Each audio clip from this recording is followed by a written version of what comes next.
Estamos de vuelta, Club 21Seven, tu espacio favorito, tu podcast favorito, donde le damos los mejores invitados. Estamos bien agradecidos con ustedes por siempre darle click, darnos un view, darnos un like, darnos un mensaje, sugerencias y todo ese tipo de cosas. Pero estamos bien agradecidos y hoy tenemos un programa nuevamente súper especial.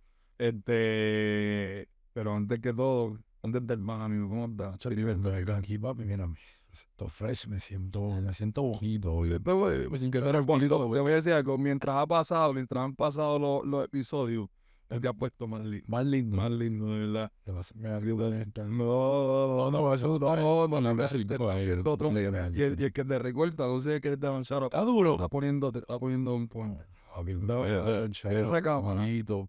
Muy bien, oíste, pero hey, estamos ready. Somos el mejor dúo desde que Turkey bacon. Turkey bacon and eggs. Huevos, tengo que decirle en inglés porque el invitado de nosotros americanos en el día de hoy. Huevos y tocinetas. Tocineta. Yo iba a decir tocinetas de bello. Bueno, Tocinetas de pavo. Mira, chamaquito ahí que viene desde Ohio, jugó el NBA.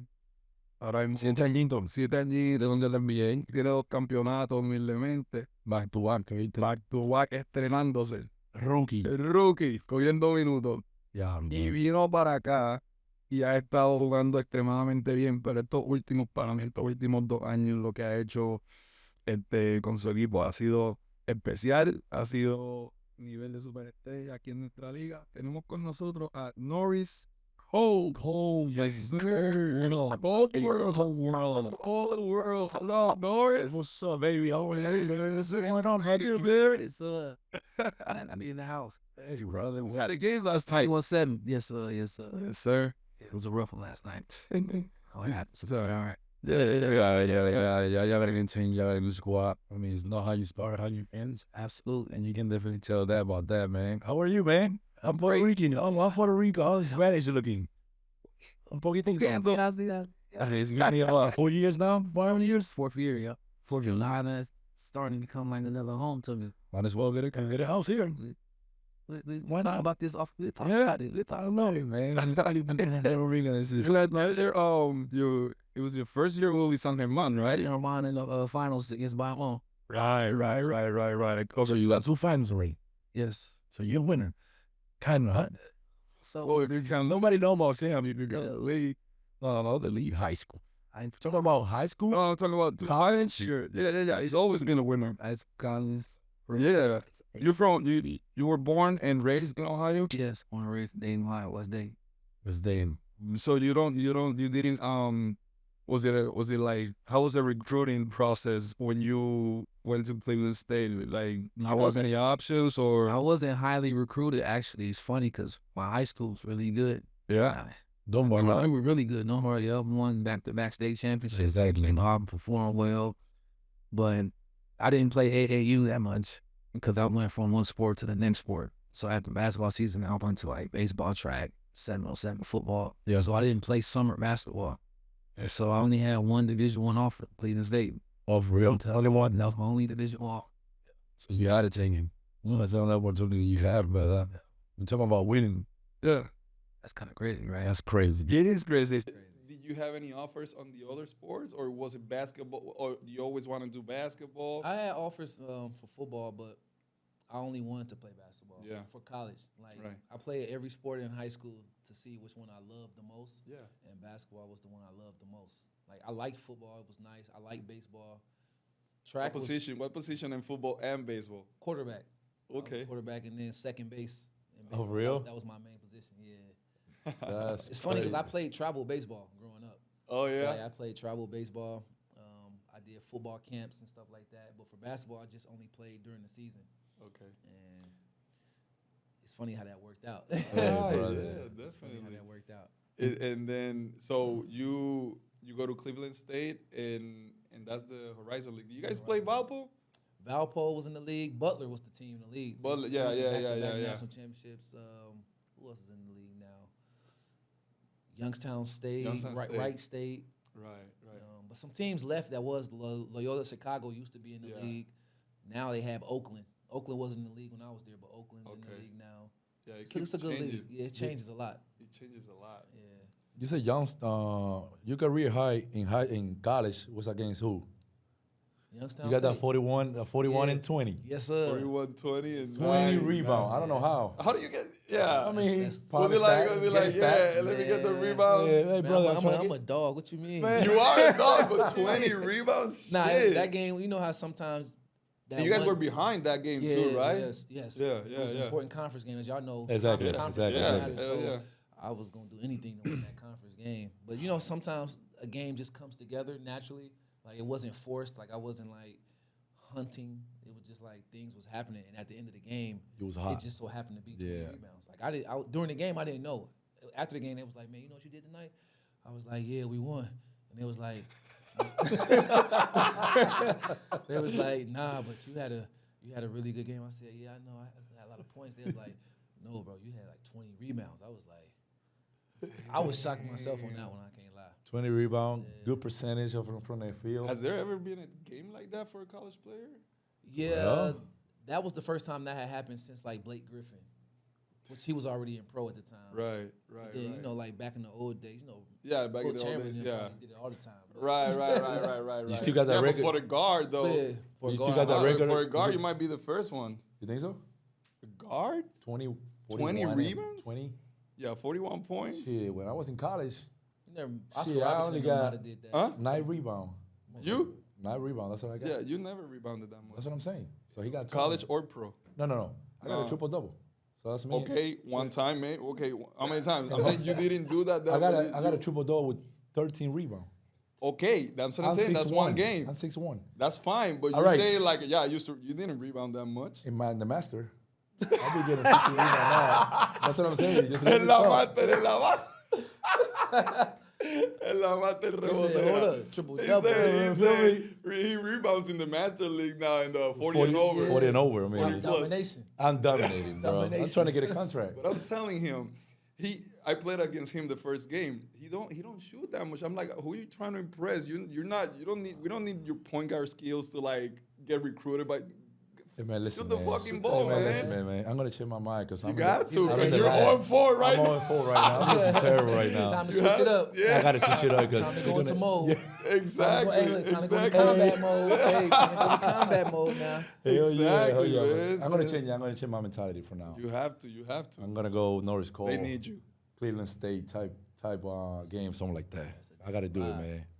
Um, Hey, so being in Cleveland State, you was there 4 years. 4 years. Got my degree You got in health drafted. science. You got drafted In what? 2011. Health science. health science. Oh, for real? Nice. Damn. Nice. Shit, what you know about that? Yeah. It's not. Well, I'm not gonna say Hey, any other majors. I don't want to disrespect nobody, but that's some big shit right You there. got drafted by Like the the Bulls. Bulls. And then 20. then you got traded to the Miami Heat. That was his story, huh? Man, that was a legendary night. Did you know you were gonna fall into with Chicago? Or? I knew I was going. My projection was mid to late first round. Mm-hmm. So like after the lottery, that's when I had started listening. Right. And I knew that there was a bunch of trades at the end. So I knew Miami was trading up. Mm-hmm. And so when I got drafted to the Bulls, I knew that I probably wasn't gonna stay there. Okay, so It happened you happened knew it right fast. away. It happened Same like, day. It happened like in like a matter of minutes. Like, Yeah. Like I got my name called, and then 2 minutes later, the Miami Heat had just bought up the trade. So you didn't put the hat. You didn't put the hat. No.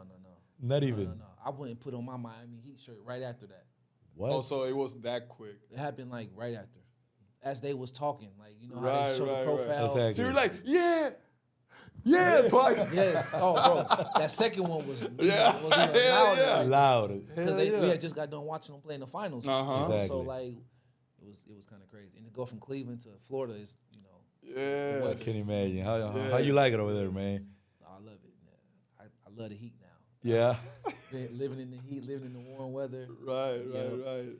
It, you It's amazing, man. it has to be a great feeling, obviously, and then I'm probably thinking that LeBron was one of your favorite players For from sure. Just, Cleveland, just right? from the fact he was Inspiration from Ohio. Yeah. from Ohio. Just being from Ohio was Right. it's dope.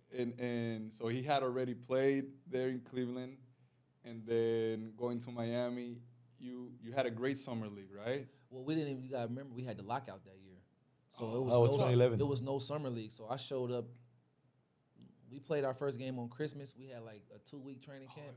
I showed up in December and then played 2 weeks later. No summer league, no nothing.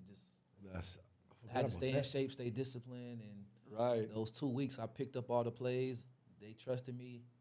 Coach put me out there right away. I was like, let's do it. You were getting minutes right away. Oh, you like came out of college minutes. season. Four years for college years. That helped me though, going to college for 4 years. It helped me my retention because without a summer league, because summer league is when rookies learn like the playbook, they learn the ethics, the rules, how to be a professional. But when you only got 2 weeks of training camp, you got to pick up on stuff real fast. And so going to college, really helped me with that. How was this transition to college to the NBA right away, knowing that it's a different mentality, it's a different game, it's a main game in the NBA. Yeah. So being in Miami Heat with that, D-Wade, Bron, Chris, and the rest of the guys, how they help you to grow as a basketball player? Well, they showed me what professionalism was all about because the only thing you know is what you know. So I only knew college, and I had maxed out, dominated college. I knew how to work hard. I knew how to dominate the college game. But the pro game is a different game. It's more games. You play about 30, maybe 40 games in college. That's only half of a season. Exactly. So I learned I watched those guys manage their bodies. You put ice in the cold tub, hot tub, even if you're not hurt. Right. Remember, at first, you only put ice on if you hurt. Exactly. I learned, no, that's maintenance. So I learned how to maintain my body. Obviously, we were a high-profile team, so I learned how to, conduct myself at all times, because the cameras are always watching you, so you want to conduct yourself in the most utmost way at all times because, TMZ and Shade Room is everywhere. So, especially with the 3 stars. And then you learn opportunities about relationships, like how we form a relationship to come on this podcast. Exactly. I learned how to, form relationships and network with different people because the game is going to end one day. Exactly. It's all about who you know, and you want people to respect you not just for being a good basketball player, but your personality as a person. So I learned that watching all those guys because those guys were all 10 years plus, 12, 15, 19 plus years in the league. Right. Ray Allen was 19 years. Juwan Howard, 19 years. At the time, Bron was in year 10, 11, 12. Same with James Jones, D-Wade. Shane Battier, year 11, Shane Battier, 13. that's right. So I'm with super vets. So I'm learning okay, this is how you last in the league or as a professional. Was there any other rookie with you? One came later. Mario? No, Mario wasn't a rookie. Mario he was there. in year 4. Exactly. 4, yep. So I think I was the only rookie my rookie year. I was. Were you at the same time with Carlos Arroyo? No, he was before me. He was before you. He was before me. Right? Yep. So he left and then you came He was. I think he was there 2 years before me. Yeah. Oh, okay. The how was the adjustment? Like Philly said, because you went from jacking up how many shots? I mean, I averaged 22 a game to and being the man and going to a team where you might get 3 or 4 shots. Yeah, if that. Maybe, yeah. I think for me, I wasn't a one-dimensional player, so that helped me. Because I won Defensive Player of the Year in my conference and Offensive Player of the Year. Okay. So I was a defensive player too, and so I just get closer. Get closer to the mic. I made a conscious decision. LeBron's the best player in the world. D-Wade is the second best shooting guard behind Kobe in the world. So I'm not gonna get a lot of shots. Right. But I'm not a one-dimensional player. I know how to play defense. Exactly. So I knew if I wanted to play, which I never wanted to be the bench warmer type. Right. No offense, rookies that don't play, but I wanted to be a rookie that played. And so I was like, man, I can play defense, full court all day. And so that's how I got on the court, which allowed me to then show a little bit of offense here and there. And then I worked on my spot ups because in college I didn't spot up a lot because I had the ball. The whole time. So it gave me a chance to work on my spot up shot, which added to my game. And that's crazy because playing with LeBron, you got to be able to spot up. You can't play with him if you can't spot up and shoot. You got to shoot. So I got to do something else because I know I'm not going to play a lot of minutes. Right. Yeah. So minus what I'm there. I'm not going to start. If you start, I'm going to come off the bench and change the game. Yeah. Exactly. Which if you don't know Norris, back to college, knowing that he can score the ball, but I got to do something else. But that's crazy because you got those 3 superstars in your team, different type of players. Yep. But the main guy, even though the way from there, but you got LeBron in there. Right. How? I was telling Ali a long time ago, and me and Carlos Arroyo got along well, and we talk about this situation with him being with them three. And he told me a lot of stories about them three. You know what I mean? Some interesting stories. Exactly. Yeah. I mean, nobody knows. I mean, just keep it secret. For sure. But doing the locker room and seeing those guys work together for one purpose, which is the championship. I know it was an up and down season sometimes. You know, it was a lot of things going on in the locker room. Right.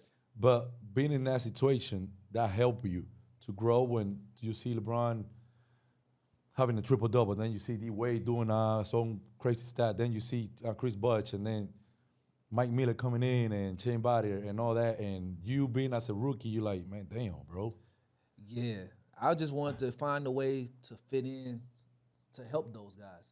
That was my thing. After I got drafted, you know you're excited to get drafted. But after that, the excitement went from being in the NBA to showing them that they can trust me. Because in order to play with them, they have to trust you, especially as a young player. So I just wanted to, like, okay, they can't score all the points and play all the defense. Or, like, Bron can't pass it to himself. Ray Allen can't pass it to himself. Sometimes those guys are going to need a break. And so I'm like, okay, that's going to be my niche right there. Whenever the second unit come in, that's going to be my time to change the game. If we down by 10, when the starters come back in, we only going to be down by 4. If we up by 2, when the starters come back in, we're going to be up by 4. So that was the game I would play with myself, like, whatever the game is, I'm going to switch the game over. If the game is tied solid, either keep it tied or solid or +2. And so and that made the game easier for those guys because, I mean, you know, as a player, if the star player has to be a superstar all of the time, that can wear them out. I mean, they can do it. That's why they get paid the big bucks, but it's much easier to be like, oh, they can sit there and rest an extra 2 minutes instead of 1 minute and coach like, all right, go back.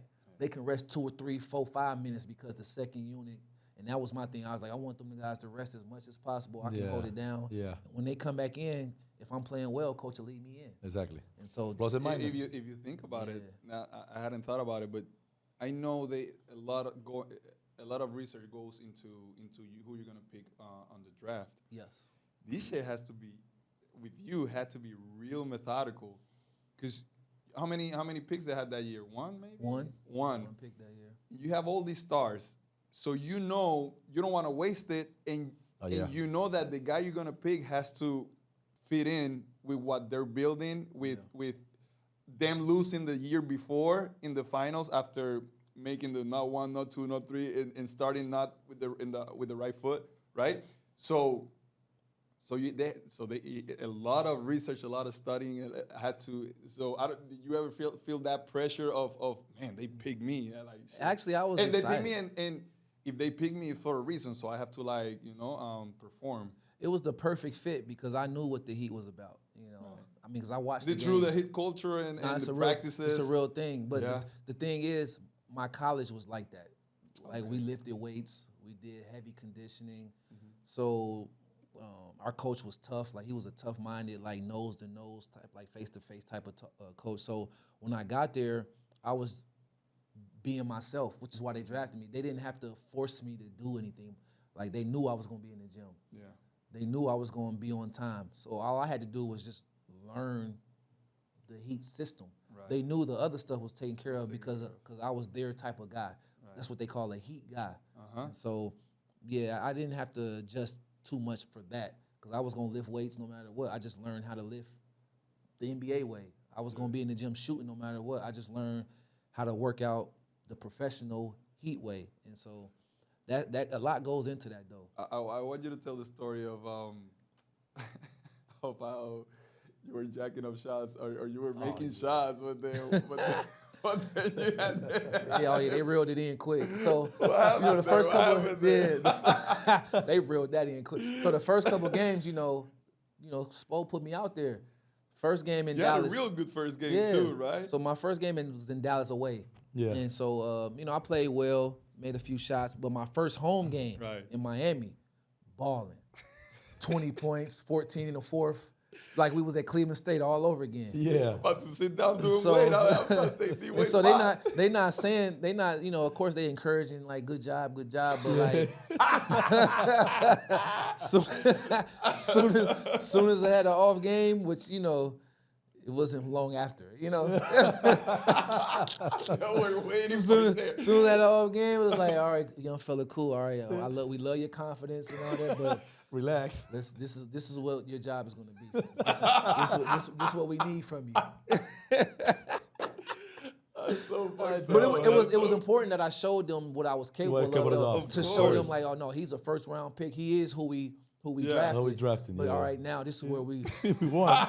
this is where you gonna fit in this machine. Right. So and then you go from so many shots from having the ball to having to like sometimes sit in the corner waiting for other playmakers to make their play, and you specializing on open on jacking up. I mean, making open shots, being defensive player also, and maybe leading that second unit a little bit. Yeah. So my job in the second unit was find Ray Allen as many shots as possible, or find Chris Bosh pocket pass as much as possible. And so it took me a couple games. It took me some time because I was used to coast, you know, pull up jumper off the, you know, no pass, come down, they go under, shoot, you know. But Spo, you know, he has a way of communicating. I love him. I love him. Spo was like, hey, listen, young fella, pause. Pause. Look, who's open? I'm like, oh man, Ray Allen, he's open. He was like, gotta give you the ball. You gotta give the ball. He's like, you know who Ray Allen is? I'm like, he knows. I know. I'm like, yeah, he's, you know, that's the all-time 3-point leader. Like, That's funny that you say that because I'm a fan of LeBron James. He knows that too. Yeah. I know you too. I'm a fan of LeBron too. I'm not saying that. We talk about that later. Okay. And I love to watch the Miami Heat, you guys and everything. I'll be following that. And also, I love the way LeBron get on the rookies or the players when he don't go well. I know he used to get on Mario a lot. Did LeBron get on you like that too?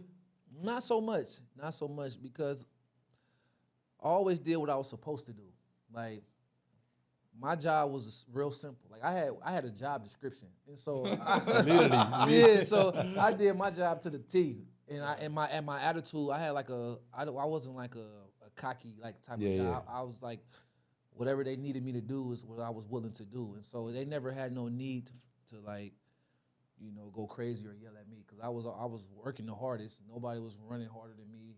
I was taking on all the defensive assignments, pressuring full court, throwing lobs, you know, doing everything I was supposed to do. So he never really had a reason to. He got on me one time, and that was because normally I don't take nobody for granted. But it was one particular game where he was playing the Bulls, and D. Rose was supposed to come back. Yeah. And the whole week we was preparing for that. And then he ended up being a late game scratch. Yeah. Like same day scratch. And so it was like oh man, he not playing. So it's like, scrap whatever we've been doing. And then John Lucas III killed us that game. Yeah. Normally that would be my matchup. So when he got dunked on? No, that wasn't when he got dunked on. This was when he cooked us for like, he went for like 25 on us. Like, and that was the only time Brian was like, he said, you know better not to take nobody for granted. He said, you know where you come from. And I was like, my bad. Damn, that will never happen like again. that.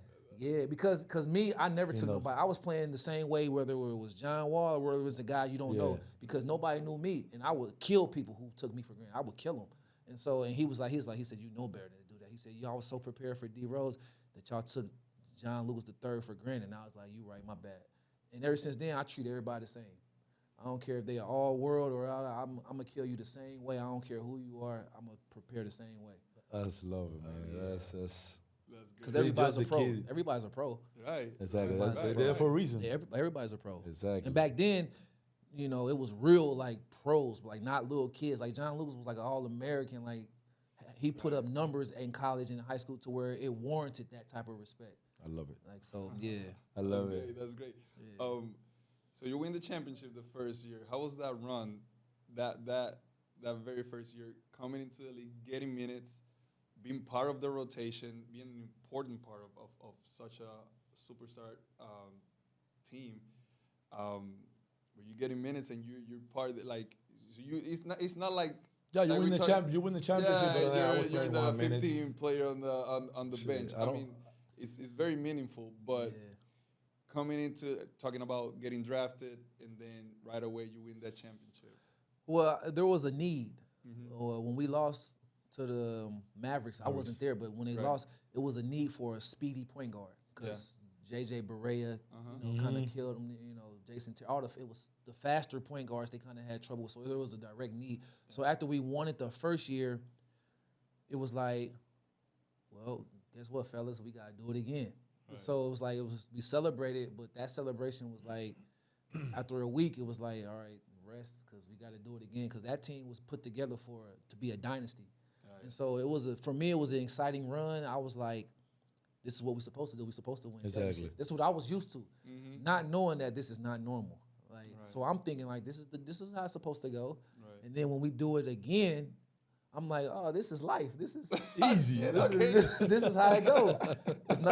It's not until you don't win it the first time where you realize, all right, this is not normal.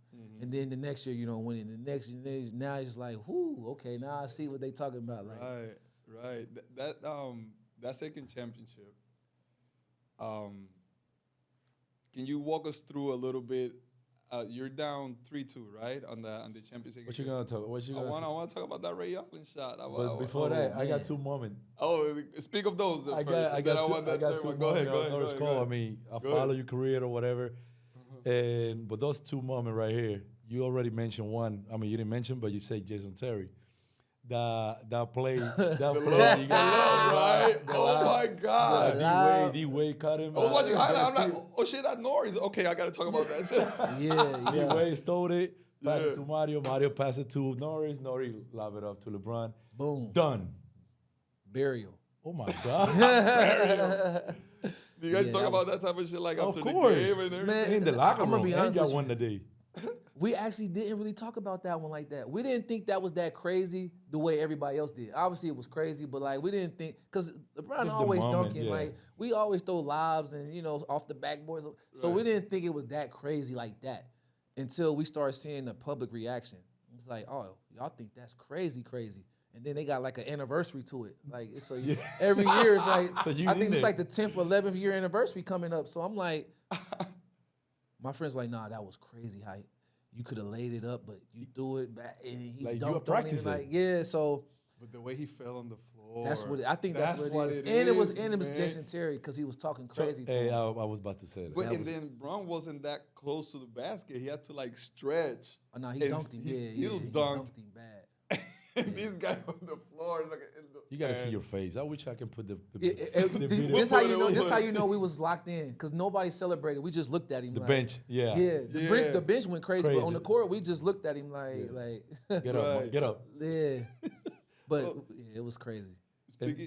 What's the other one? And the other one, it was the game 6 against when Ray made the Ray Allen with my guy. You see this guy on the bench? He never jumped that high ever. What? Hey. What? 40-inch vertical. Right? That's what they said. So he got the whole energy. Right. Yo, when I was coming in, I'm like, yo, Norris, what you was thinking? Like, man, listen. When you on a team, definitely. You want your teammates to be all in. Oh, definitely. Bring that type of energy. Yeah. I tell people, if you're not bringing that type of energy, you can't be on my team. Exactly. In life or on the court. Like, I need that type of support. And so I just be trying to be the teammate that I want people to be for me. When I'm on the court, I want my teammates believing that I'm going to make the shot the same way I believe in Ray. Amazing. I just knew he was going to make the shot. Just believing in Ray. He my teammate. Yeah, because he started jumping before. Yeah, so... I'm a team guy. Like I always think that my teammates can do whatever, and I want my teammates to think that about me when I'm on the court. And so I just give the energy that I want given for me. But that's crazy because you say you knew Ray was gonna make it, but before that it was two play where LeBron was taking the shot, but you already was jumping. So you basically took like 20 jump in 10 seconds. Yeah. The energy was there. The energy was. You gotta remember how big that shot. That's like the biggest shot in NBA history. Like that. Definitely. Like we lose if you don't make that shot. It would be over. Do you remember how was what was talked on the timeout and I want you to walk us through a little bit like the timeout, the play, and then that locker room afterwards. So we were losing, and it looked like we were about to lose. They were putting the fucking the rope was out. The ropes. But we every timeout we just said one play at a time. Get the stop. Run this play, score, then we'll reciprocate that. We didn't think too far ahead. So we got to stop. LeBron obviously was scoring a lot of points at the end. And then they would make one free throw and miss a free throw, which left us into the game. And so for that particular play, we drew up a play for Bron that had been working. And he missed the shot, and Ray got the rebound. And when Ray got the rebound, we obviously knew, get the three. And Ray be practicing backpedal threes all the time. No, Chris got the It was rebound. Chris. Chris got the rebound. Chris got the rebound. But he threw it to Ray. Yeah. Ray practices backpedal shots. Right. And so during the timeout, it was just like one play at a time. On the rebound, if he misses, get the rebound, spot up. And CB got the rebound. Ray got his feet down. And once he get his feet down, it's good. Because he's lethal in the corners. And so, yeah, and I always tell people the game is never over until it's over. Definitely. Like down 5 with 20 seconds or whatever to go, just execute one play. And then the next play. Don't think too far ahead. I wasn't in the court. I was nervous. Bro, because I really want them to win. Right, yeah. And definitely. all the criticize, all that went Oh, through. it was coming. I know it was coming. They were That ready. might have broke up the big three. Yeah. If we don't win that, man, it might be a whole different situation. my Thing, how was the that's what I want to know, because after that you're in the locker room and you got to think about Game 7, and you guys destroyed it. Like you guys, We knew we was gonna win Game 7 because we had home right. court advantage. The energy was completely different, Yeah. right? So how was the mindset on that on between Game 6 and Game 7? Like I know you already said like you knew it was gonna happen, but like what do you guys talk about and everything? Don't waste that shot. Ray made the shot. Force Game 7. Don't waste it. Let's take care of business. And we at home. We like, hey, we here. This is why we fought for a home court advantage for Game 7 right on our court. And so, and it was a gut punch to them. It's hard to emotionally get yourself back together after a gut punch like that. Sort of like how last year in the finals in Game 6, having to go back to Cogos. That's a tough game to get your emotions back up after losing a game you should have won. Yeah. And so we knew that. We knew that. It is. Now you mentioned that final too.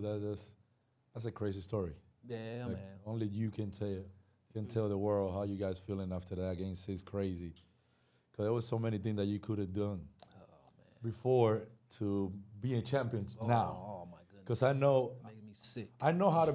I mean, I'm a champion in Puerto Rico. I mean, I know how to win in Puerto Rico. Why the fuck? Why? No, listen. I mean, Because I see your fucking eyes, man. Why you? We got something in common. Okay. We champions. I won when I was 13 years old. I don't care. I mean, we a champion. I see your fucking eyes. Why you gotta go like this? Hey, What you look, mean? Voy a hablar español, papi. Te voy a decir algo. What? Deja la mierda esa ya, papi. Ya me tienes bien fona ahí. Pero para no que te lo sepas. cojones, si estamos hablando de Va a ser campeonato. Club 21 nada más. Club 21. No, Olvídate del papi, 7. we talk about champions now. It's good. Don't be mad. I mean, just I'm not mad. I love appreciate it. it. I love You know what I'm saying? Because we're talking about that. We always be always ask, he just Charles Barkley. He hasn't won a championship. Charles, come on, Chuck. Yeah, Come but on, Chuck. I know that's a good story that you can tell people about. But you being a champion and be there with the superstar, being there for 7 years in the league, and how are you in Puerto Rico now? Yes, sir. I mean, when you came in Puerto Rico, we were expecting Norris Cole. I mean, and you haven't done it for the 4 years you've been here. You be killing the league. You've been playing well. That's why you're here now. Thank you. And you beat in a 2-time final. 2-time finals. First And San Germán, and I almost had it. Almost had it last year, 20 but seconds, 20 seconds away. 20 seconds away. Yeah. Take me through about that. Man, why are you making me talk about this? I'm over now. But yeah, man, we had a special season last season. To be able to come to a team and help elevate them from like worst to first is like the ultimate sign of like professionalism. And my teammates, they showed me a lot of appreciation for that, and I'm thankful for that. They gave me an opportunity to lead and put my winning imprint on the organization, and we was able to come together at the right time. And we were one play away from winning the finals, and that's sometimes the details, the smallest detail is the difference from being a runner-up versus a champion. And so, but I was just excited that a lot of my teammates had never played in the finals, had never been on that type of stage, to be able to help them and elevate them to play on that level. That's a cool thing as a leader, to be able to help those guys to be able to do that and bring a hunger this season to try to, get back to that point and finish the job. And that's true, because I'm a good friend with Ivan, the head coach, and we had Ivan here before the final with you guys, and He believe on you. I mean, he believe on you. He trusts you, and Yes, he does. He talk a lot of good thing about you, and he's glad that you back. That's why you. I'm glad to be back. And then you know what I'm saying. And I know I talk to Ivan a lot of time, and we don't talk about the final, but the situation that he be in the final for the first time as well. He's grateful. He's a grateful dude, and you know, I know him since I was playing when I was 21. Me and him played together. Wow. But you know, he was a role player. He always getting foul. He's a foul guy. Hey, man, Make sure you tell him, no man. Ivan slander. Shout out to Ivan Sita. I got you, coach. I rock with you, coach. I rock with you too. You know what I'm saying? How you like Manati over there, man? I like The city. it, bro. I like the city. So you know, when I first got You down live here, in the beach, close close to the beach. What's it? Marchita Beach Oh, or something? Close to like Vega ¿Cómo es? Baja. My chiquita. Yeah, Marchita. So that area. When I first got here, I was in the west, southwest part, you know, La Parguera. La Parguera. So I was used to Beautiful. that vibe, which was dope. So then Beautiful. coming up here, the north part of the island, I'm like, let me see what it's like, and I'm like this vibe too. It's nice. Manatee is real nice, real chill. Yeah. Good restaurants. It's in the middle Bayamon. Right, I'm about to say central location, so you can get to location. Bayamon, you can get to Guanabo, you can get here real quick, get to the airport real quick, and so I like it. Nice. So you get here for the first time with San Germán. You guys make the finals. You play great. Then you go with Ponce, right? But it was in the middle of the season. Yeah, I was with San Germán again, San Germán. and then San Germán again, and then then to exactly. Ponce. Yep. And you play good too, also. But to be honest with you, when Manati hires you, I'm like, why are they bringing him? They're gonna have Howard, they're gonna have Jivan, they're gonna have a lot of players on that position. Not a knock on you. I'm just saying they're stacked on that position. Right. But I don't know what the fuck happened. You Take because over. like I said, you played great. You played good the first 2 seasons, but what you did last year, from the very first game, was Shut up.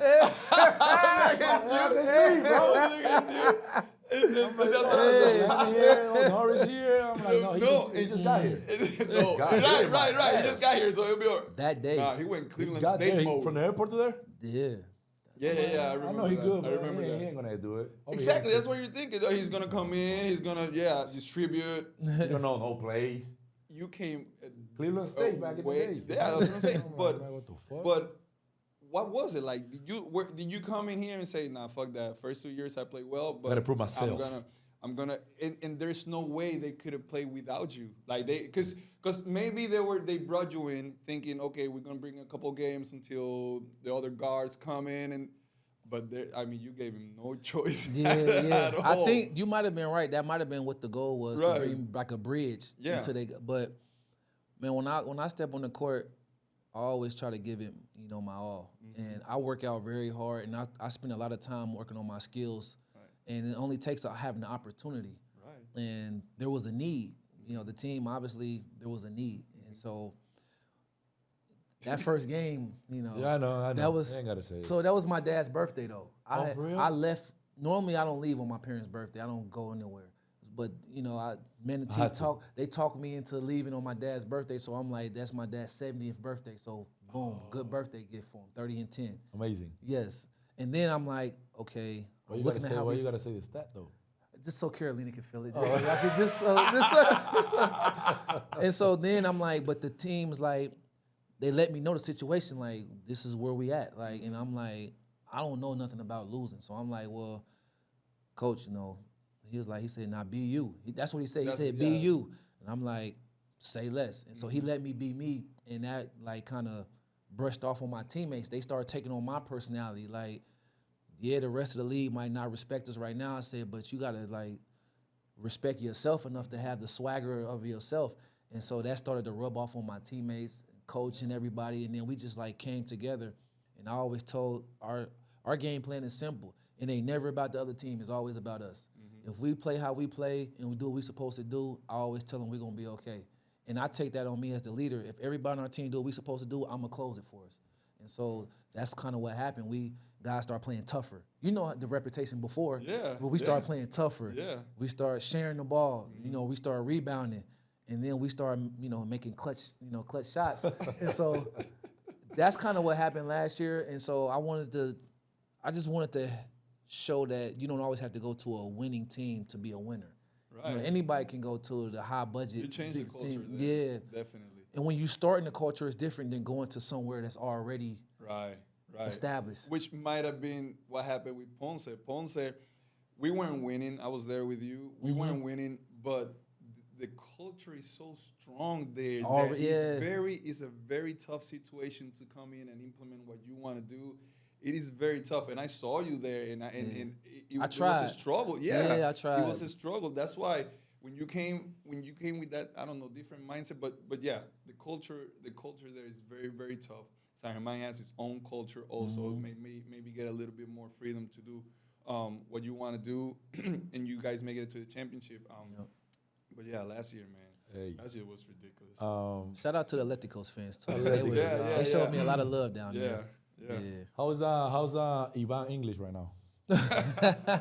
Cause you say I'm gonna be honest. Look, yeah, he understands everything. Yeah, he just don't speak it well. So, but I'm learning Spanish though. So when he's speaking, as long as he don't say it too fast, most of the time I understand what he's saying. Yeah, but Charlie's the one that takes care. Yeah, Charlie takes care of all that. Charlie with the blood. You guys, you gotta do nerves. He always know when he's talking to me personally though. He always psst. Like he calls everybody else by name. But when he trying to make a point to me, like when he getting on me to make a point, he be like psst. So he knows. And I look up, I be like, and then he was like, hey, like start talking. I'm like, I got you. I said, I got you. I got you. Charlie. Yep. Boy, Ivan, when he talk, he say, oh, Ivan told me, just be you. I want to say if he said it in Spanish, like, mano que seas tú, brother, que meta la jodida voz. Just be you, brother, be you. Yep. He said it in English. No, he be learning. Because I had him in Santurce. He like, man, Philly, talk to him. What the fuck? You gotta talk to him. You gotta speak up. I like listening though, because the more you hear Spanish, the more you learn it. And when you hear it for 4 or 5 months, the first month it might be tough, but when you start hearing the same thing over and over, you start to know what it means, then you start to be able to say it. And so that's how I learn it. Like when I'm here, my Spanish becomes pretty decent. Because we talk so fast, bro. But when I leave, it's over. It's over. Because at home we speak only English. Yeah, so my Spanish is about to get good again. That's what I'm trying to say. It's about to get better. You got 3 more? More? Yeah, 3, 4. Wow. Yeah. I wanna talk about something going back. We're big here on why players play the way they play and why they're superstars and why we're big on work ethic and discipline and all that. Can you tell us the difference when you are in a Miami team with 3 superstars? Obviously, everybody's gonna work, work hard and everything, but these 3 guys are in the public eye all the time. What made them superstar? Because they work hard, obviously. They have their talents. What's the difference between the way they take care of each other, the way they play? Not the way they play, but stuff off the court that people don't see. Yeah, so obviously they have God-given talent. Bron is gifted. Yeah. D-Wade, those guys they're gifted, but they manage their bodies off of the court. So their lifestyle, Bron, Ray Allen, Juwan, those guys have a healthy lifestyle, how they eat, how they rest, how they exercise. One of the biggest things I learned from playing with Ray Allen and LeBron is to always be in shape. Right.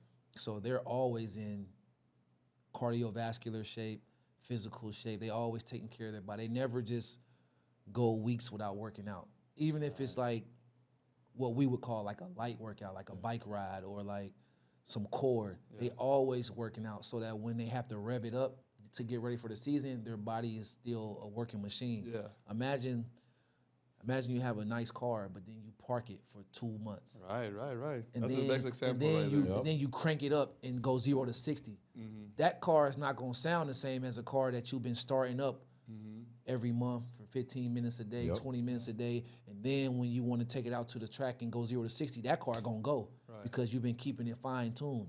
And so that's how I've been able to last. And I'm in my 14th year pro because I watched how they work out year-round. And I work out year-round. Yeah. And so to you young athletes, if you want to be You know, if you want to have your body be able to sustain greatness, if you want to have your body to be able to support your skills, you have to get yourself in shape and then stay in shape year round.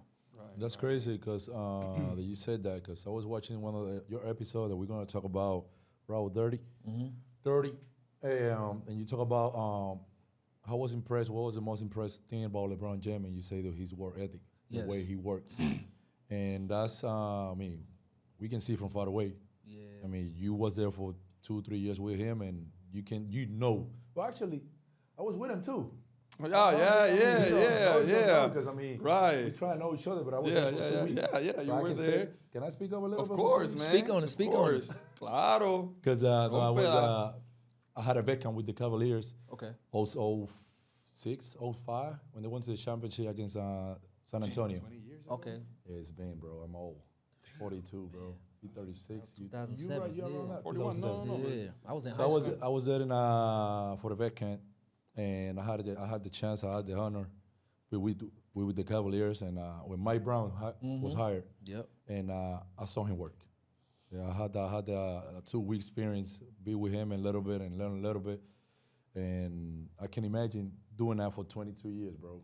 Yeah, definitely. And now that you say that in your podcast, it just made me think that that's the only way. It If you don't work that way, there's no way you're gonna make it.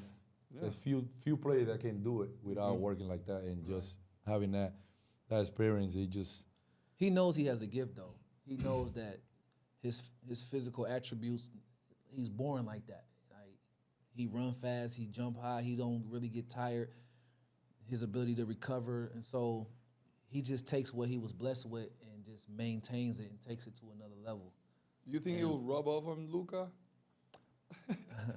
Listen, they seem like those are two different body types. Right, So, God. completely different. but he can definitely help him out. I mean, Luka. I mean, everybody talks about how Luka seems like he's out of shape and all that, but I wish I could be out of shape and average 30 points, eight rebounds, 8 assists. And so I don't think it's just Luka being so much out of shape. I think it's a mentality.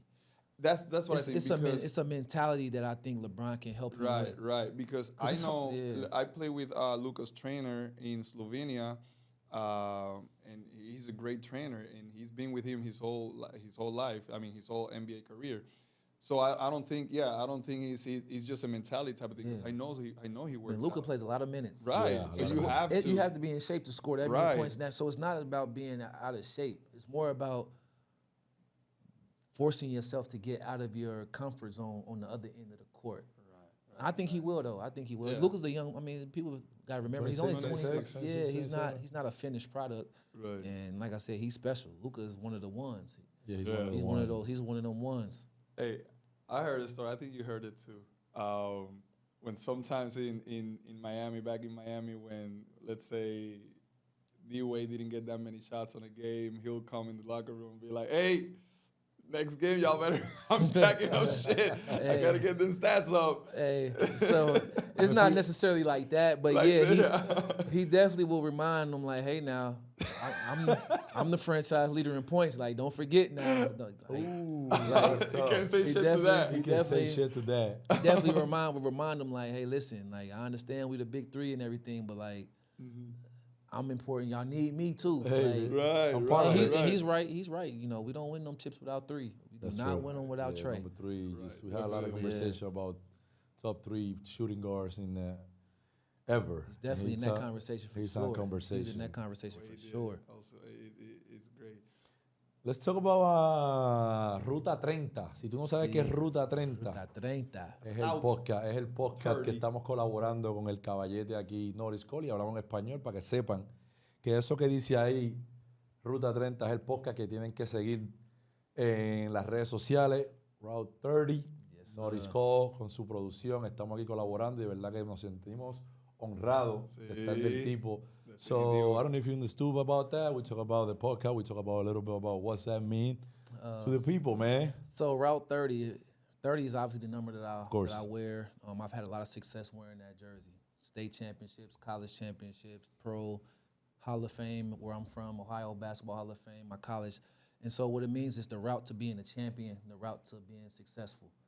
And through that messaging, we have 3 pillars. which is on the back of my shirt: sacrifice, give back, inspire. Inspire.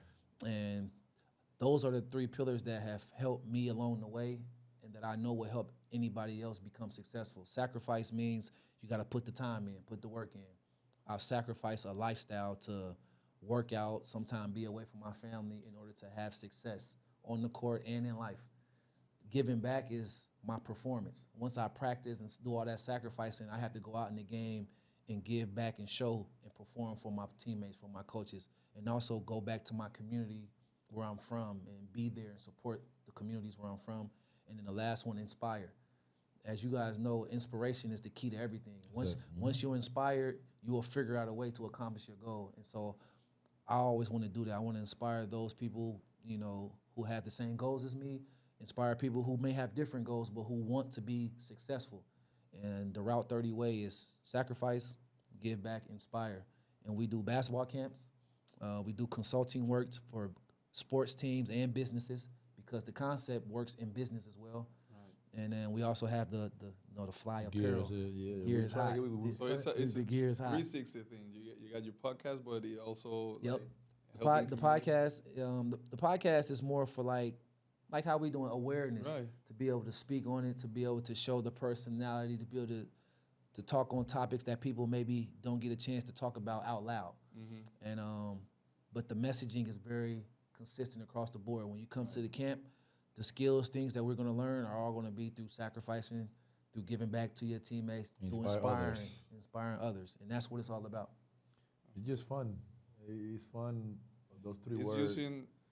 Using the platform the right way, man, because you don't need to be doing that. You don't need to be doing that, but you want to give back to the community, you want to give back your knowledge more than anything, and that's in your experience, and that's how kids, more than anything, we stress a lot about kids here, and how, to me, the discipline has to be there always for you to be successful on anything. Mm-hmm. So I mean, it's great. How long have you been when this whole thing started? Oh, it just actually started November.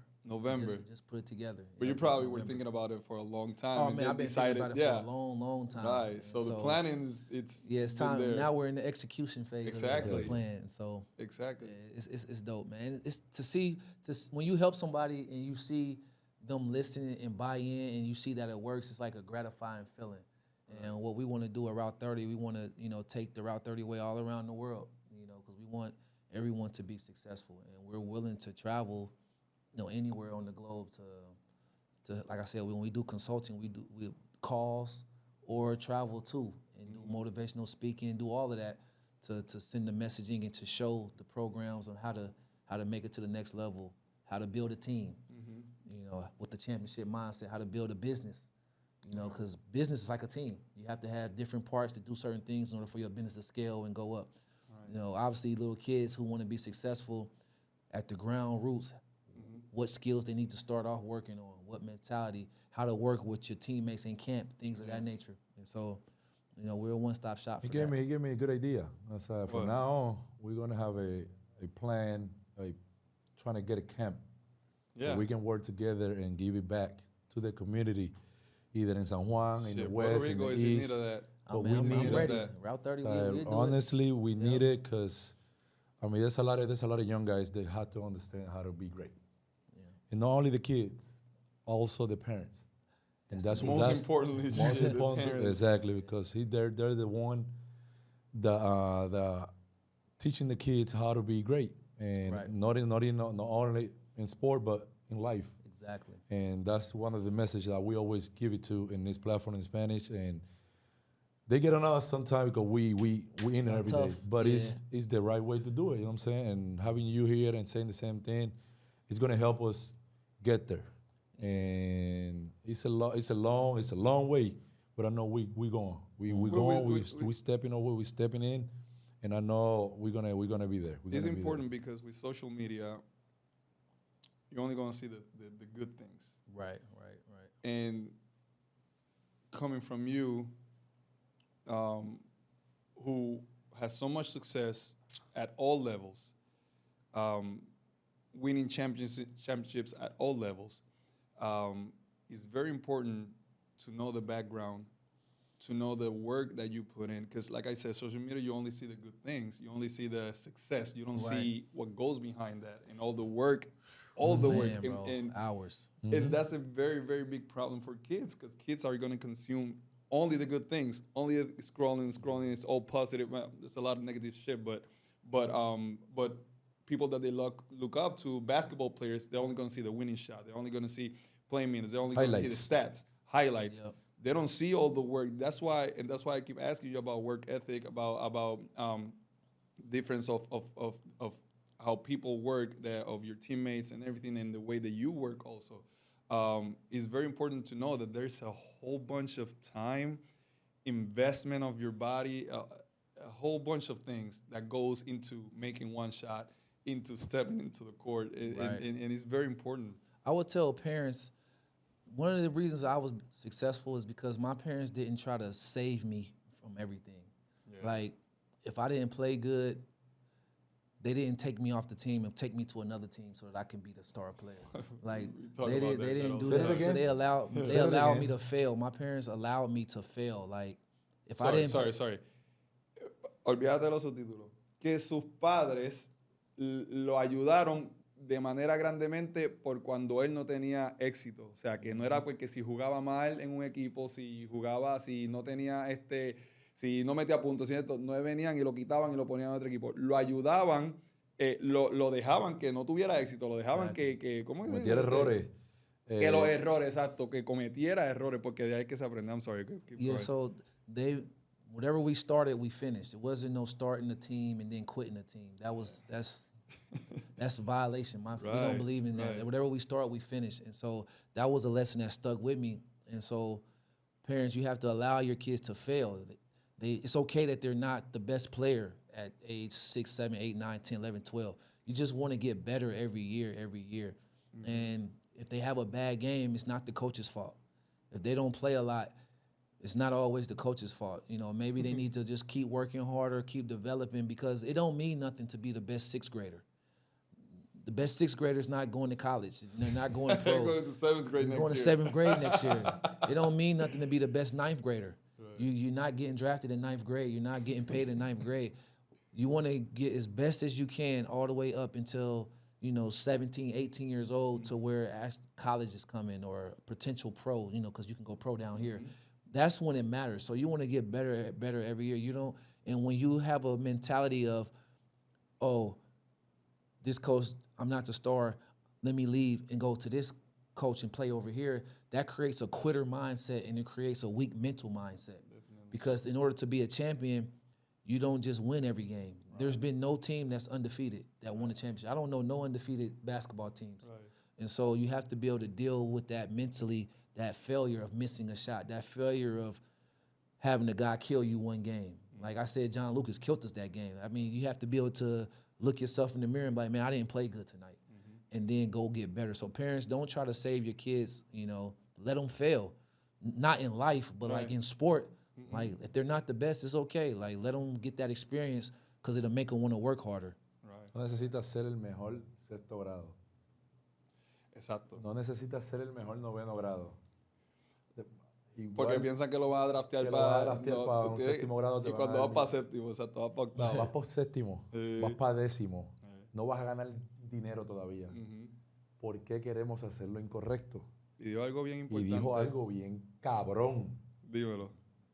Entre todo que yo veo. No necesariamente tú falles en algo. Eso no necesariamente tengo que cambiarlo de equipo. Qué importante que es una fallar. quit mentality. Exactamente. Yes. Una mentalidad horrible, ¿sabes? Sí. No word for it. Like you said, tienes que preocuparte por mejorar de un año al otro. Mejoraste más que el año pasado, perfecto. Seguimos. Ya entonces, whenever you're 16, 17, then you start worrying about scholarships and stuff like that. Pero no te puedes, you cannot be worrying about that shit so young, because you're going to traumatize kids, man. It's fun. That's when you learn your love for the game in elementary school. Like when I was growing up playing ball, it wasn't a job. I wasn't thinking about, oh man, am I gonna get a scholarship? I'm 9 years old. I'm 10 years old. I'm learning the love for the game, and I'm learning how to play the game. Right. That's what that time is. I'm learning how to dribble left hand, right hand. I'm learning how to make different shots. I'm learning fundamentals. And then that's when you'll figure out if you really like the game. Parents are spending money on kids, and really the kids don't even really love the game. They doing it because you kind of making them. Yeah. Right. But if you do it the right way, teach them the fundamentals, not just play games, but actual practice skills and stuff, you'll figure out if your kid really loves it. Right. And then that's where you will know if you're investing or you're wasting. Because the investment is different than Right, wasting. definitely. So That's you gotta crazy. learn. You gotta learn how to love the game, and parents, you have to let them develop that love for the game. Sometimes we cut up with the emotion during the game because we both coach it. He got his daughter play volleyball, my twins play basketball, and we in there. And sometimes we just forget because we want them to succeed. You know what I'm saying? We want them to do good, and we practice so much that we're like, what are you doing? But at the same time, you're like, let it go. Let it go. Let it make mistakes. Then we talk about it a little bit, and then we just have fun. And then we got, like I said, we just got caught up in playing bad, or they lose, or they're not doing the right thing. So I'm like, yo. And something very important with the parents, you see so many kids, and it's happening to me right now, seeing kids when they make a mistake, the first person they look is their parents. Yeah. Because they're so afraid, they're so scared, and I know I make a very, very conscious effort that every time my daughter makes a mistake, Don't look at me. No. She looks at me. I mean, if she looks at me, or I make it that I want her to look at me when she makes a mistake. Like, fuck it, let's go. That's great. Keep going. And then you see these other people like, no. It's for instance like. Sometimes that's There was that. Come on, man. Sometimes. Come on, man. Yeah, sometimes I feel sometimes. guilty. Come on, man. We're all sometimes. human. It's We the all same we're thing human when, beings. when sometimes the game is on the line and they serve, they underserve, but she's starting to overserve. Fuck it, go. If it's because you're teaching them that you have to be so careful in the clutch, that you have to be not play not to make a lose. mistake. Yeah. You know, and you take the creativity and the spontaneity and their happiness that they have to like make it so perfect. And I celebrate when she makes a mistake. I'm like, yeah, fuck it, let's go, get the next one. Yeah. Don't worry about it. And it's parents. We have such a big responsibility of shaping the mind of these kids that it's a very fine line. Yeah, it's a very fine Not line. me. I know, I love it. Two layup. Hey, We going after. We shooting 100 layup, and then we go to sleep, and then do 10 push-up. Right. I just kidding. I let it roll. Hey, so what do you think about Manati this year? You guys, what's the record right now? 2-2? 2-2 right now. 2-2. I'm excited about the year. I think Yeah. we have a chance to be good. Obviously, we have some new faces right now, so we have to redevelop some habits, get everybody doing things the Manati way, the way we play. But I'm excited about our team. We have some, Yomar. Yomar is back. He can shoot. I mean, he can shoot the rock. Yep. He's a confident young player. Very Yeah, confident. very confident. Very confident. And you need some guys like Exactly, that. on your exactly. team. Obviously another year of experience for coach. With the same kind of core with Chris, me, and Chet. Yeah. And then obviously Alex will be back. Our goal right now is to remain in good position until all of our reinforcements all come Stay together. healthy as well. Stay healthy, and so I think we have a good chance of that. I'm excited. Obviously I feel good. I'm in a good place mentally, physically. I feel good that I can do my part. How's Ozuna as an owner? Do you guys interact much with him? So Ozuna is a cool owner. So he, obviously You speak English? he does, but very little. I'm able to get him to speak English because I can talk to him one-on-one sometimes. Got it. So he used to come to Miami all the time. Yeah. He speaks a little bit of English, but he gives us everything we need though. Yeah. Like we have everything first class. Our uniforms is stitched, not the silky look- jersey. yeah. The look food good. at their practice and everything, facility, everything is like whatever. And if we plus, need, You just A+. have to worry about all we playing had to do was basketball. worry about playing basketball. You never had to worry about anything else. And so he's done a great job of organizing the whole organization. Because it's not just about basketball. It's an organizational thing. When the organization is together, the players can only think about ball, they can perform. And so Yeah, he's done a great job. I'm glad, because after that, after that final, Game 6 when all the bottle was out, and I guess that made something Probably had happen. like the artists ready to perform that. I can't imagine, but right now I know he'd be thinking about that the whole time, and well, he's still at it, because I remember the day. I'm like, yo, is That was the gonna be a bottle right movie. there? What? Done. Game over. I'm like, It was. shit happened. Yeah, but let's not get into that. Yeah, shit. shit happened. I don't, My man, I my don't want man. him to leave right now. We got a couple man, more minutes, and that's it. I was feeling good. You know, I just zapped the energy out. I saw you speaking on another podcast talking about that transition from the NBA going overseas, and that you lost a lot of money on that situation because of your agent or because of different things. Yeah. Can you address that a little bit?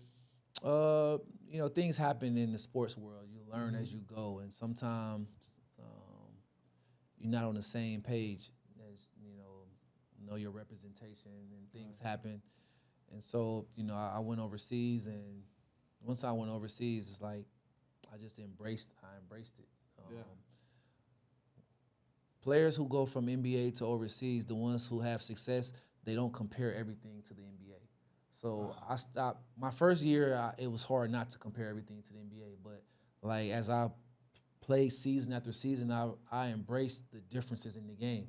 Right. And so people would always ask me, like, what's better, European basketball or American basketball? What's better, FIBA basketball or American basketball? What's better, Puerto Rico or Europe? And I'll give them the same answer every time. It's nothing. None of them are better. They're different. They're totally different games.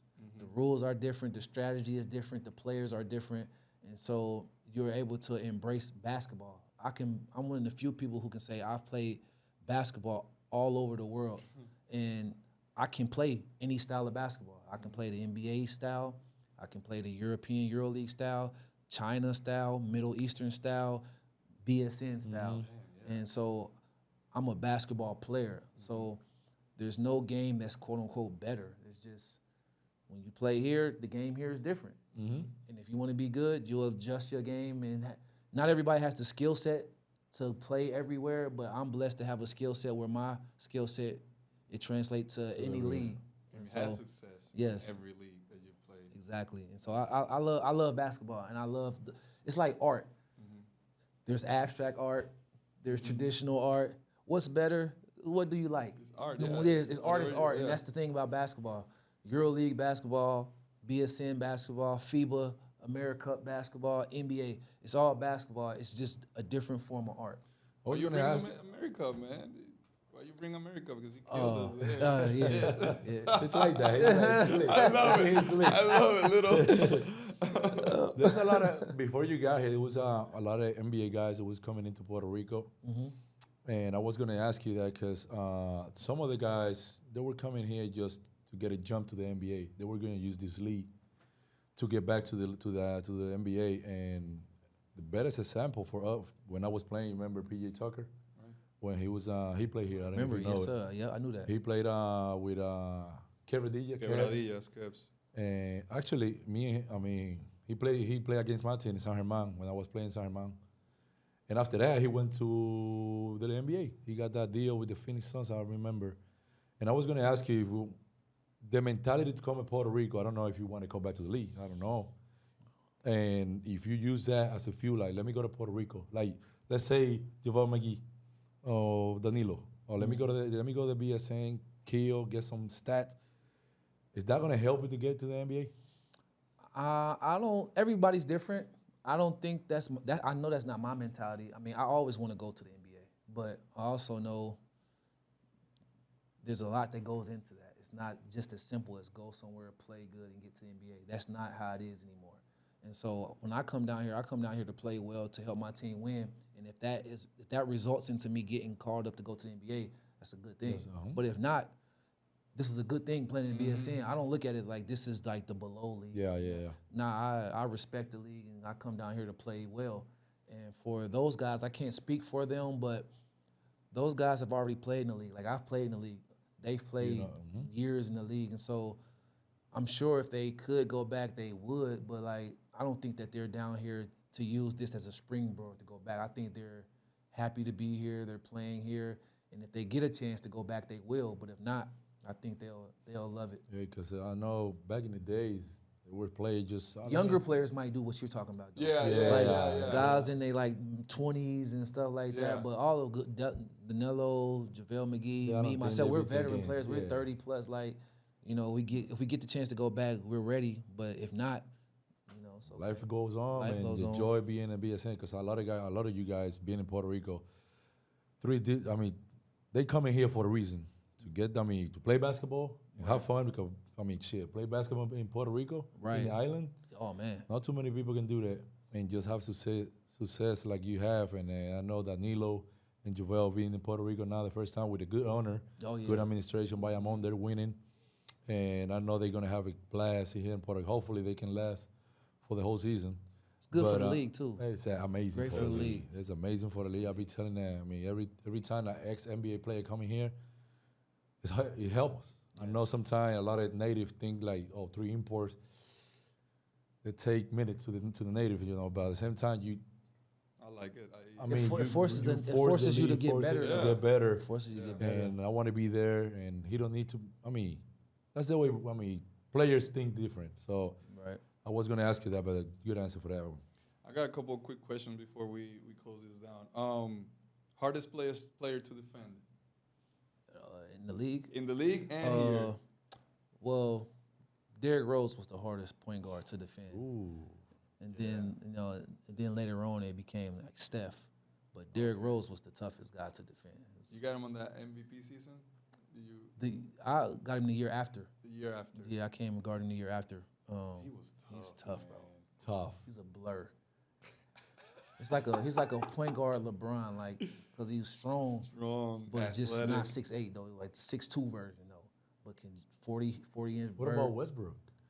Westbrook he was tough too, but Derrick Derrick Rose was special. different. Like he was a different guy. Oh my God. Derrick Rose was a different guy. He's the Anybody? youngest MVP, right? Yeah, the youngest ever. Youngest ever. Youngest ever. That Youngest just ever. think about that now. Youngest ever. Youngest ever. Yo, he was. Listen. He was fucking tough. And here in Puerto These Rico, guys, man, listen. Back then, like your favorite point guards, like now, didn't stand a chance against him. At all. Man, he was different, bro. They'll tell you that though. Anybody that played when he played understand what I'm saying. Yeah. But he was the toughest. Down here on the island, guys, that's been tough to guard. or who do you like competing against? Oh, there's plenty of guys. I like competing against. He my young boy too. He from where I'm from. I like Trice. Travis is tough. Travis. He's That was tough. Also, you guys know each other? Last year. Yeah, Woo! we tough. He from the 937. He from where I'm from too. Nice. So he. Y'all Did you know bother him that before shit, man. coming here? Yeah. Yeah? Yeah. No, he's from where I'm Yeah, from. yeah, Yeah. so- He's just younger than me. Exactly. But yeah, I know him. Yeah, he's tough. I enjoy also playing against. He was my teammate, and I love playing with him. Rondé. Ronda Hollis Jefferson. Hollis. Yeah. But then, so when he played last year in Granada, I got to play against him, and when Yeah. that was fun playing against Rondé. He's tough. Yeah. It's tough.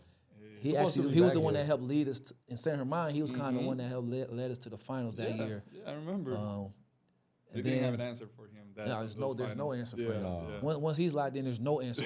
There's no answer for Rondé. Yeah. What's the guard's name? What team? Walter.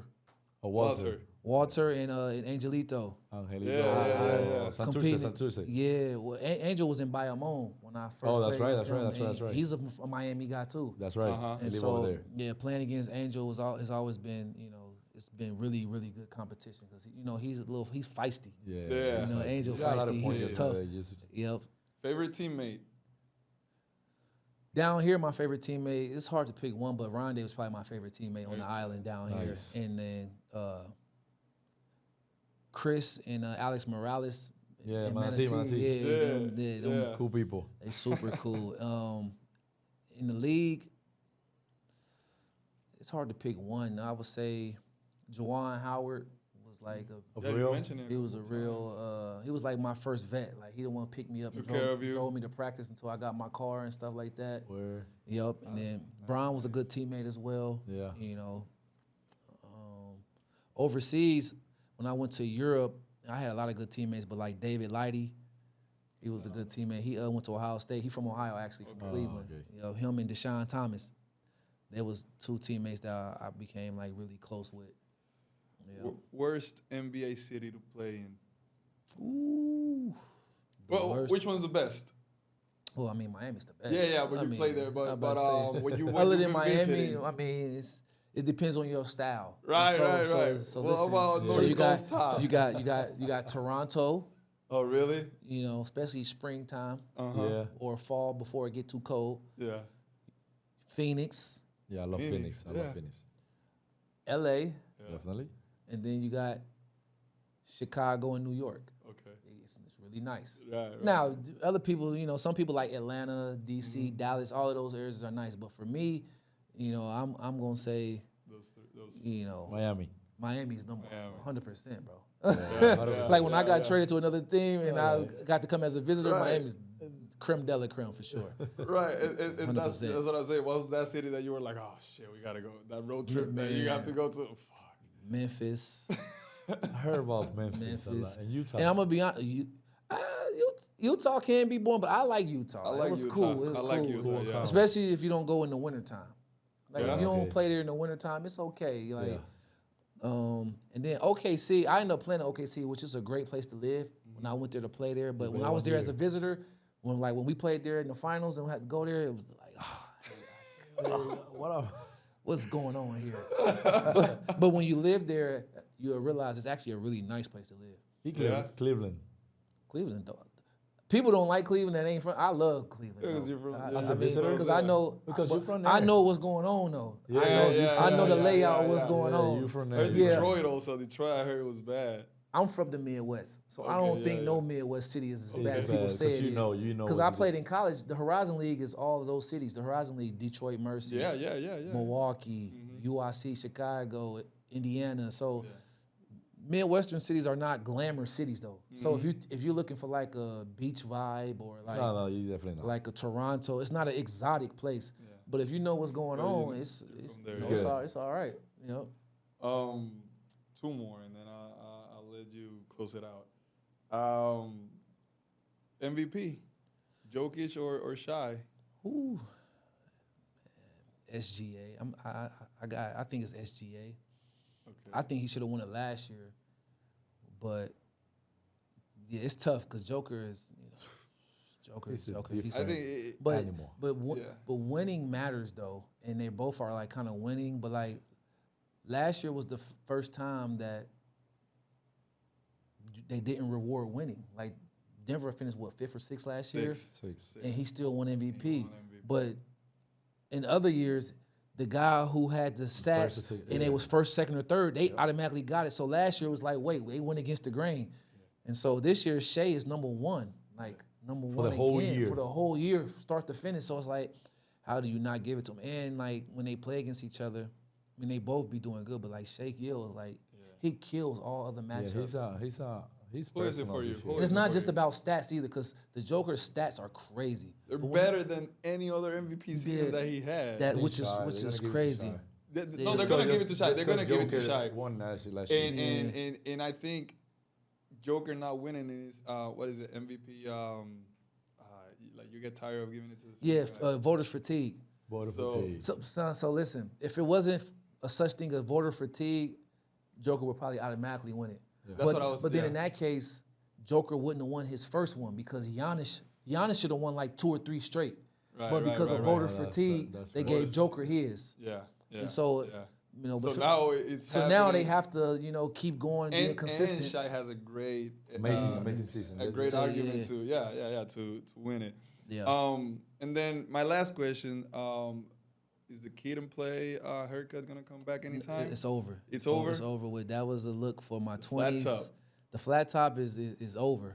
Ladies and gentlemen, let me zoom in and get this clearly. I've been getting asked about this a lot. Let me talk to you. It was such a Norris Cole thing. Like, The college kid, and came to the the flat league top with Kid the and Play is over. It's Yeah. retired. If you want to see it, go back and look at the clips. And you came clean cut this year too. Yeah. It's Yeah, a why different is look. that? It's Yeah. I'm getting That I'm getting ready- executive, I'm you getting got ready that to do- executive. That's what it is. I'm getting ready for TV. You know? That round 30, baby. That's Nah, I it. can grow that back anytime though. You know, I can grow that back. But yeah, that's my clean cut executive. That's what it is. You know, I like when people be like, "Man, how old are you?" Yeah. I mean, I look young. I look young. Listen, man. What's up? Listen, Philly? MJ, LeBron James. It's because I asked you this question that you might answer it 1,000 times. Because me and him We always have the argument. always got the argument, but I just want to hear It's a something running from gag. you. MJ. You say MJ? Yeah. He's To from me, Ohio. it's not an argument either. But yeah. And he's from Ohio. But do you? But listen, MJ, it's not an argument. Real mellow, real cool. because I mean, there's I don't somebody think that I can don't speak to I don't it. even want to. You know, he said it. I mean, he's 3-2, by the way. 3-2. No. All right. Go look at the But comments. just because he said he played in the NBA, he played with LeBron, not with MJ. But he But said it. I don't like when you say which one and then you bad mouth the other. Yeah. one. No. That's what I yes, don't yes, like. yes, No, yes, I yes, don't- yes. We're not. Because LeBron is the best player of this generation. Definitely. no That's question different area. about that. I'll be saying that. But Yeah. if you ask me who's the greatest player of all time is MJ. But the argument is it happens so often that people start using things, and I do it. I've done it plenty of times, using things against LeBron. Yeah. But I've said it, and I always tell you that we don't appreciate enough what he's done, what he's doing, and it's gonna be 5-10 years, and then we're gonna look back and be like, shit. Man, listen, I firsthand I know. Yeah.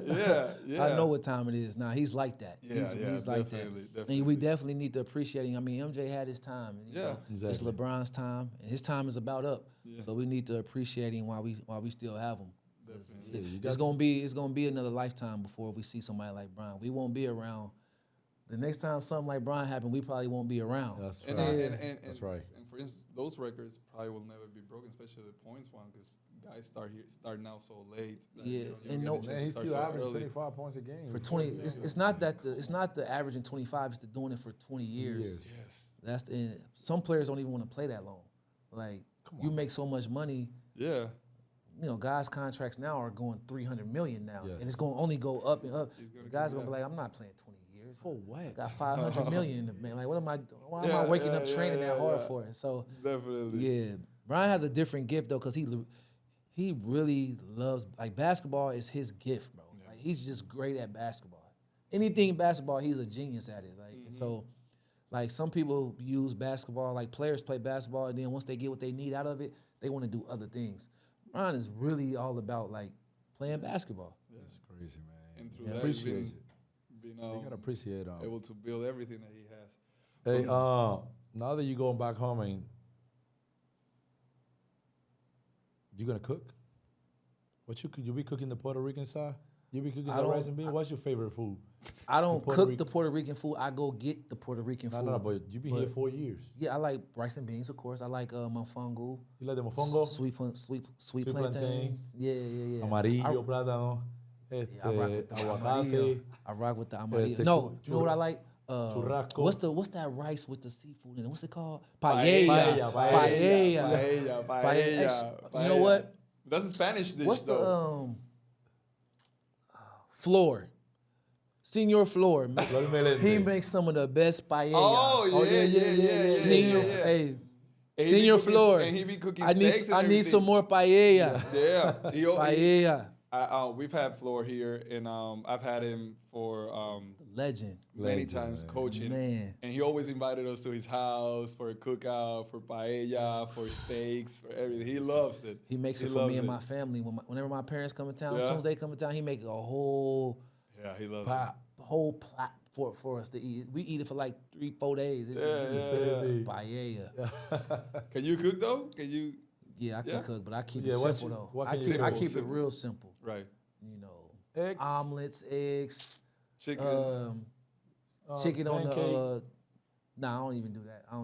I eat pancakes, but I don't cook it myself. Like I can like any type of meat. Like I make it on the stove though, on the Right. skillet. Anything on the skillet. Chop some peppers, onions up in it. Yeah, You know what I yeah. mean?